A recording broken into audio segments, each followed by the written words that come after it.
Hey everybody, welcome back to another episode of College Ball with J-Dog. Got a little show lined up for you. Before we get into it, make sure you hit that like button, share button, subscribe button, and comment on the video. If y'all want to see anything different, just let me know in the comments. I'll work it in. This is a show for y'all, just trying to give y'all the news you need to be knowledgeable. First things first, like every video, 4 Saturdays away, y'all. 4. 3, if you count Iowa State, Kansas State, week 0. I'm so ready. All I can do is think about it. I watch old games on YouTube. I can smell it in the air, especially at these cooler days, the last couple of days in East Tennessee. We got a show lined up. We got fall camp updates. Boo Carter having to visit the Children's Hospital. And the Adidas deal possibly getting finalized. So y'all let me know your opinions on the Adidas Nike thing in the comments. Me personally, I like the Nike stuff better than I did the Adidas stuff. But it all comes down to money. That's the world we live in. Adidas is paying up, Nike ain't. Nike had us middle of the road in their pay system. Adidas is going to make us the highest paid team on their roster. So can't blame them for going with it. Hopefully it'll be better this time than it was last time. They get the orange right. Their gear is a little better for the fans. Maybe their shoes will be a little cheaper than the $160 Nikes. I guess I'm just a cheapskate. All right, let's get into fall camp, y'all. Actually, hold up. I wanted to pull this up. Lane Kiffin's out here running the Dodge and Dick drill. Look at this. They're locked in, y'all. Says, does that hurt the horses? My college roommate did this too. Oh, that's a good one. What's the sponsor? It's the Bonnie Blue drill. Ole Miss run the Diddy Gauntlet. It's a scholarship requirement. Lane Kiffin's favorite drill. I agree. It looks like Lane Kiffin's favorite drill. To get beat by a line of dicks. Why is Ole Miss practicing on Auburn's equipment? I don't know the Auburn joke. But I thought that was pretty funny. I mean, tell me that don't look like just a line of big old giant dildos. Ole Miss is the ones been at them WNBA games throwing them dildos on the court, y'all. The fan done that yesterday and got arrested, so I say that's probably going to stop. It's already happened like 2 times. Which isn't funny, but it is. If you know, you know. All right, y'all, let's get into fall camp.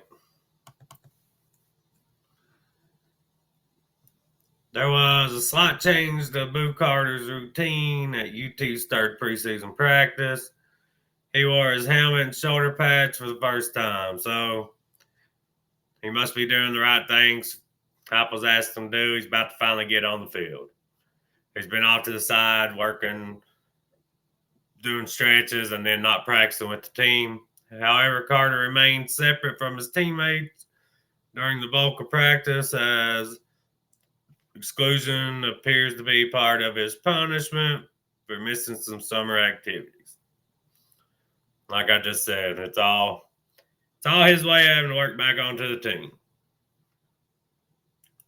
Wideout Chris Brazil was not practicing again on Saturday. He is expected to be back sometime this coming week, which is huge. The only concern I have with our roster is the lack of scholarship receivers. We tried to address it. Nobody wants to come sit on the bench, and it's the young guys' time to play. So we got what we got. I think they're all going to be good. Just got to hope the injury bug don't bite us too bad. We can have one or two, but that's about it. And Brazel is an expected starter. Him, Mike Matthews, and Braylon Staley will probably be your top three receivers. So we need Brazel back. I think it's just more precautionary, not wanting him to aggravate something even more. Tight ends, Miles Kitzelman was practicing and going through some drills, though in a limited fashion, especially during the contact drills. He was in a red jersey. He took part in routes on air. Redshirt freshman tight end Cole Harrison did not practice today.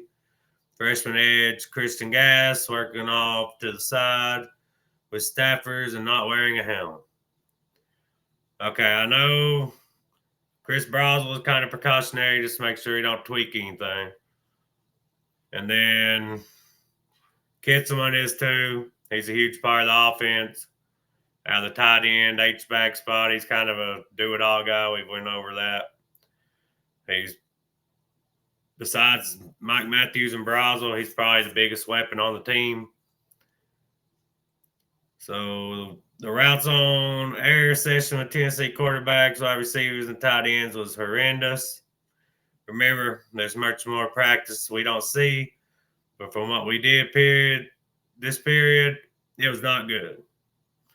So compared to yesterday, Renee Aguilar was like 17 of 18, Merck was 13 of 18, and McIntyre was 13 of 15. Sounds like it didn't go as good today. So, but they get to watch 30 minutes of like a 2-hour practice. So it could have crisped up a little bit, but you still want to be crisp from the start. That can lead to slow starts in games, which we had quite a few of last year. So I'd rather see us be sharp from the beginning. Wideouts had rough morning, several drops. Rep after rep, the quarterbacks weren't spectacular by any means, but the whole operation struggled while throwing curls, hitches, and post patterns from the slot. Like I said, they had a rough day. They need to be sharp from the beginning. Hopefully, it was just a little lapse after their day off yesterday. Mike Matthews dropped a pass on the sideline from Joey Aguilar, which was solid, catchable ball. Braylon Staley dropped a pass over the middle, but that ball, get the other slide up.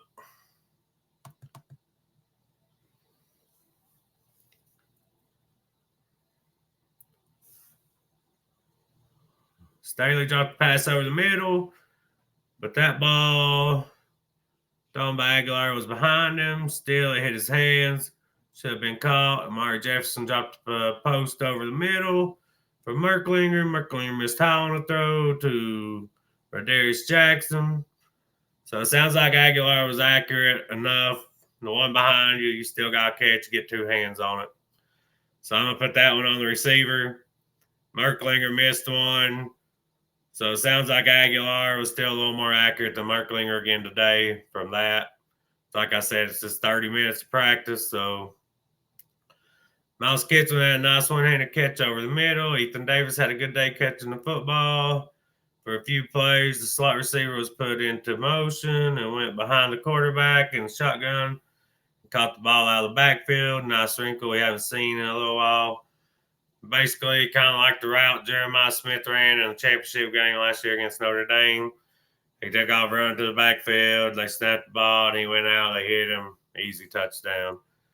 Something just catch the defense off guard. Something simple.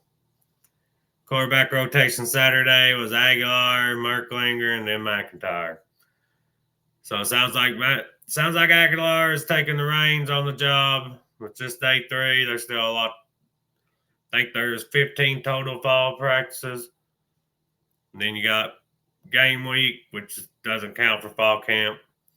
So sounds like early on Aguilar is taking the reins like everybody thought he would, really. It looked like both Bennett Warren and Jeremiah Hurd were continuing to work behind Lance Hurd at left tackle. Sam Pendleton, William Satterwhite was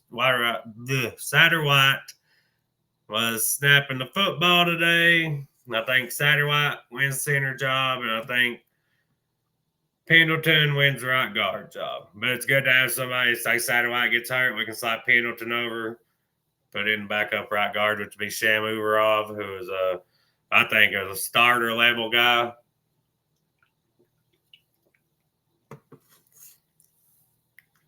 Still a little sick, so I'll be taking a few drinks through here to keep my throat wet.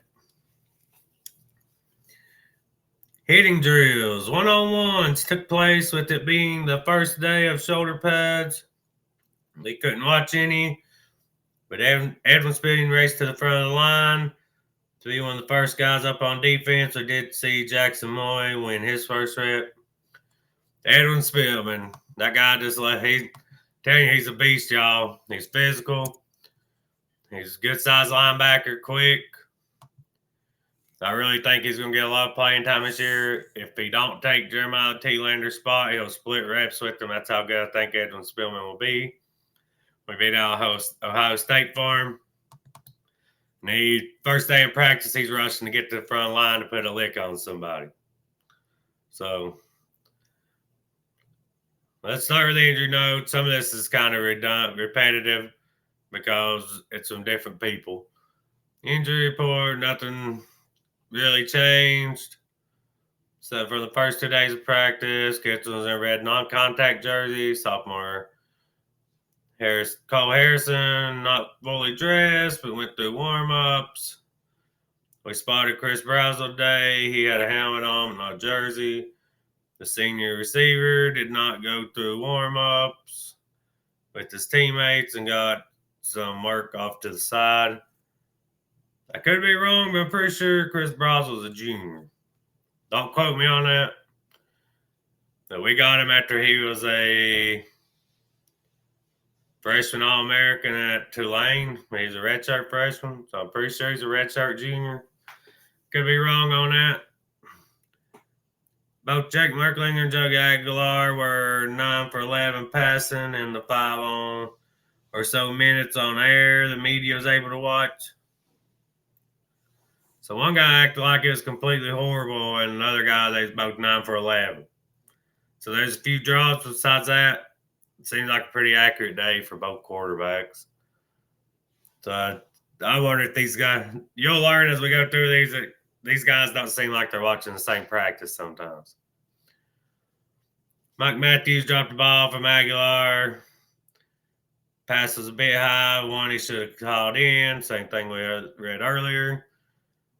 It was the case on Aguilar's pass. That was a bit behind Staley, but still should have been caught. So we know that.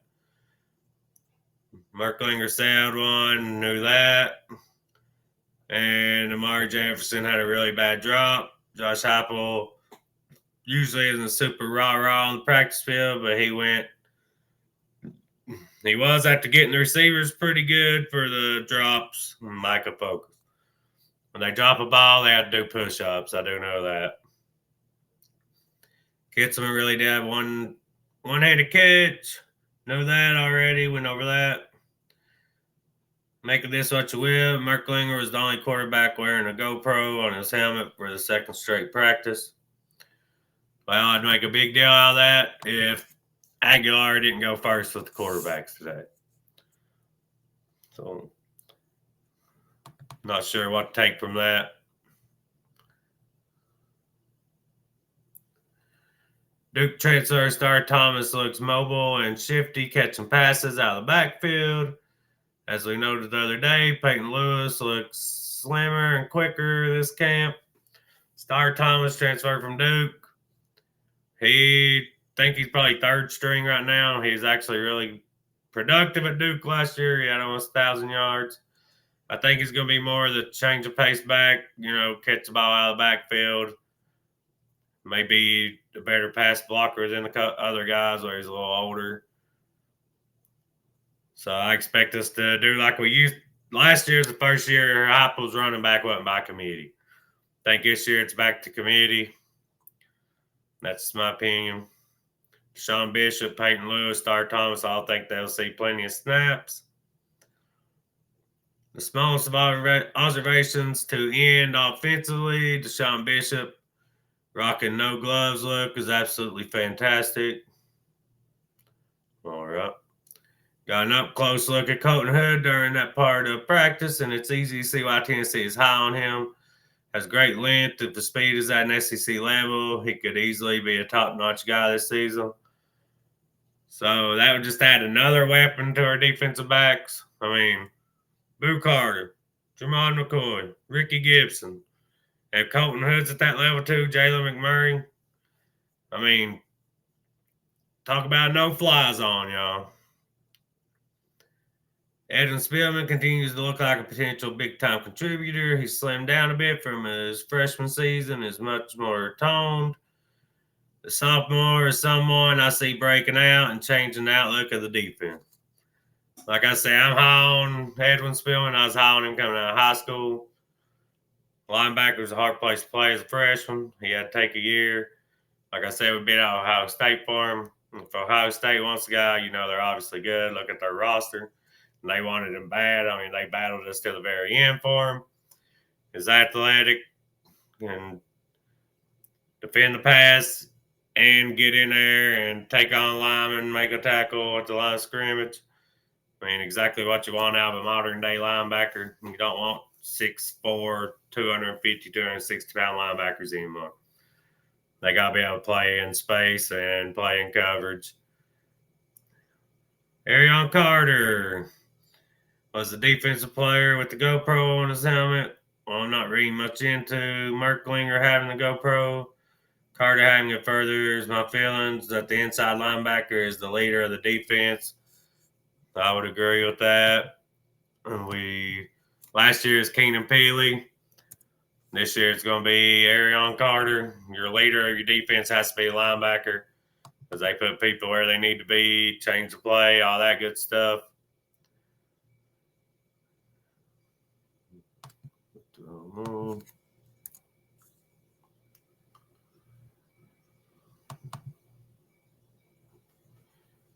Let's see. Perhaps the biggest note from Saturday's brief viewing period, Josh Joseph was not out there working with the defensive line. So the Leo group, when they split up from the defensive line during the first individual period, consisted of Caleb Herring, Jordan Ross, Emmanuel Okoye, Kellen Lindstrom, Mike Mathea. We're told Joseph is dealing with a nagging injury, so that'll be something to monitor going forward. If I had to guess, Joshua Josephs will probably be in a non-contact jersey for the rest of the fall till game week. We know what we're getting from Josh Joseph. He was really highly rated for Power Football Focus last year. He's stepping in for James Pierce. He's obviously going to be a big contributor on defense. They're not going to risk him getting hurt anymore, I wouldn't think. Another guy I like, Caleb Herring and Jordan Ross, and even Okoye. Okoye we brought in to be a tight end out of London, I'm pretty sure. And he was at the NFL Academy over there. He just didn't have the hands for it. Probably struggled with route running, but he's athletic. He's big. I mean, they said he is fast as lightning for his size, so he could be a hell of an edge rusher if he learns technique. I think he's a sophomore this year. Jordan Ross probably not be a sophomore. I know he played a lot of special teams last year. He's a 5-star. Caleb Herring was a high 4-star. His brother Elijah was a linebacker for us too, and he transferred to Memphis. But I'm glad Herring stayed. His brother stayed. Ross jumped off sides on one rep. Going on the sound of Harbin's voice and not the movement of the ball on a stick hold by a staffer. If you're going to jump, do it in the preseason, not in the season. That's what fall camp's for, is to get the mistakes out of the way and learn from them.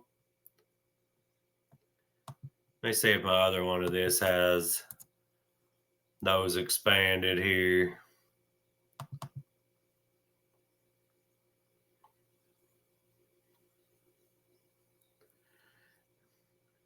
The drop culprits, Mike Matthews, Braylon Staley, Amari Jefferson. So there were a lot of push-ups going on. Tommy Winton, from ETSU transferred. Trey Weary were among the wideouts who didn't drop their passes. On far hash throws, Aguilar was a little high on far hash throws. To Mike Matthews was catchable, and Jake Merklinger threw one high to Travis Smith Jr. Staley dropped one from Aguilar, we know that. Later period was better. Merklinger's left ankle was taped, so he might be dealing with the ankle injury. He threw a strike to Ethan Davis over the middle. Good timing on comeback route to Ray Darius Jackson.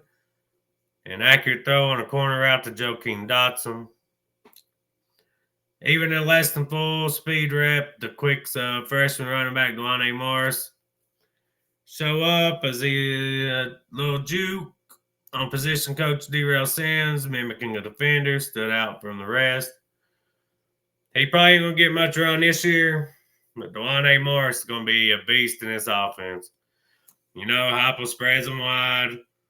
Running backs, if they put 5 in the box, we're going to run it. If they put 6 in the box, we'll probably pass it.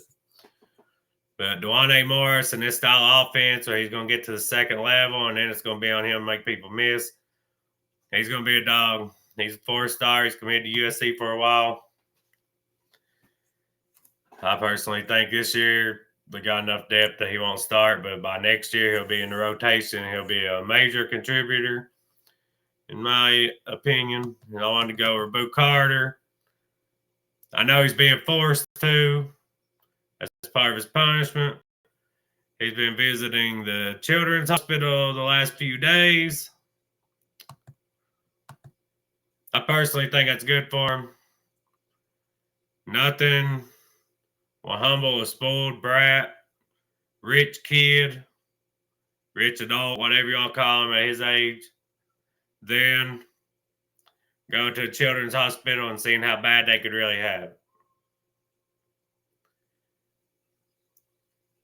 I mean, these kids have cancer, have all these problems, and you want to miss out on workouts and stuff over Lord knows what when you're making $1 million, probably at least $1 million if you're playing both sides of the ball, close to it.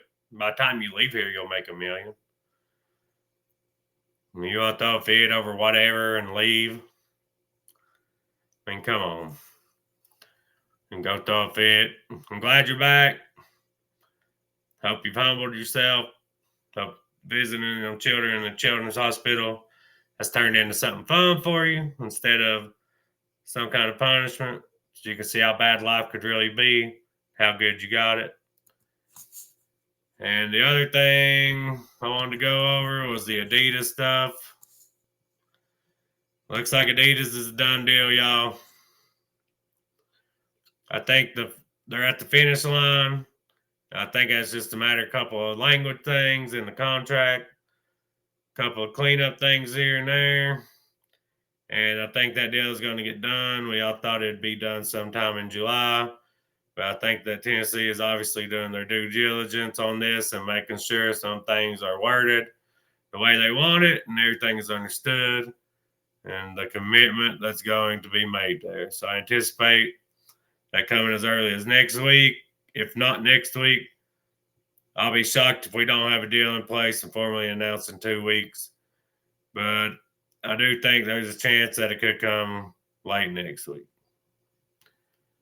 So that's from Brent Hubbs, VolQuest.